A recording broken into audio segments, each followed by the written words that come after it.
हरिओम।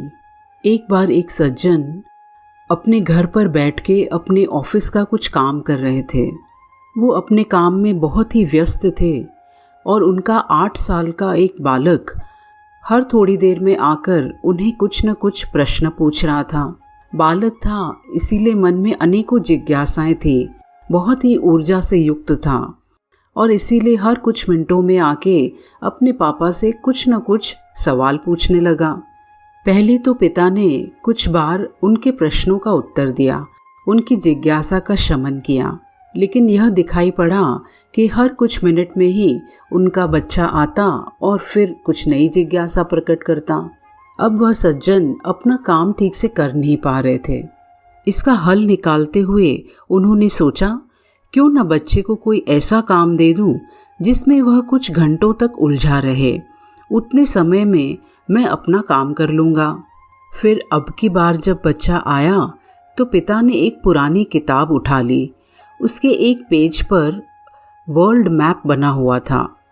उन्होंने किताब का वह पेज फाड़ दिया और फिर उस पेज को कई छोटे छोटे टुकड़ों में काट दिया।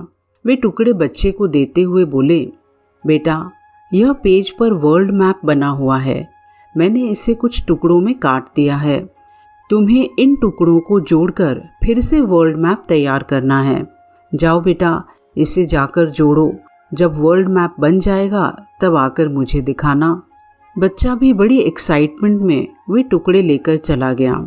इधर पिता ने चैन की सांस ली कि अब कई घंटों तक बच्चा उसके पास नहीं आएगा और वह शांति से अपना काम कर पाएगा।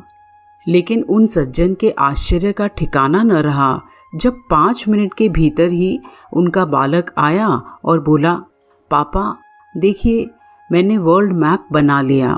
उनके पिताजी देखकर एकदम स्तब्ध रह गए। उन्होंने देखा तो पाया कि मैप बिल्कुल सही जुड़ा हुआ था। उन्होंने हैरत में बालक से पूछा, अरे वाह बेटा, शाबाश, ये तो तुमने बहुत ही जल्दी कर दिया। तो उनके बेटे ने कहा कि अरे पापा, ये तो बहुत ही आसान था। आपने जिस पेज के टुकड़े मुझे दिए थे उसके एक साइड पर वर्ल्ड मैप बना हुआ था और दूसरी साइड पर एक कार्टून बना हुआ था। मैंने कार्टून को जोड़ दिया तो वर्ल्ड मैप अपने आप ही तैयार हो गया। वे सज्जन स्तब्ध होके अपने बालक को देखते ही रह गए। मित्रों, अक्सर हम कोई बड़ी समस्या सामने आने पर उसे देख के ये सोचने लगते हैं कि समस्या बहुत बड़ी है और वो हल ही नहीं हो सकती है। हम उसका एक पहलू देखते हैं और अपना दृष्टिकोण बना लेते हैं, जबकि हर परिस्थिति का कोई न कोई और भी पहलू हो सकता है। जहाँ हम उसके दूसरे पहलू पर विचार करते हैं तो दिखाई पड़ता है कि उस परिस्थिति का हल हमको बहुत ही आसानी से मिलने की संभावना होती है, या किसी भी समस्या को हल करने के लिए कोई न कोई और विकल्प भी अवश्य होते हैं। इसीलिए जीवन में जब भी समस्या आए तो हर पहलू को देखकर उसका आकलन करना चाहिए। कोई न कोई सुलभ हल हमको ज़रूर मिल जाता है। हरिओम।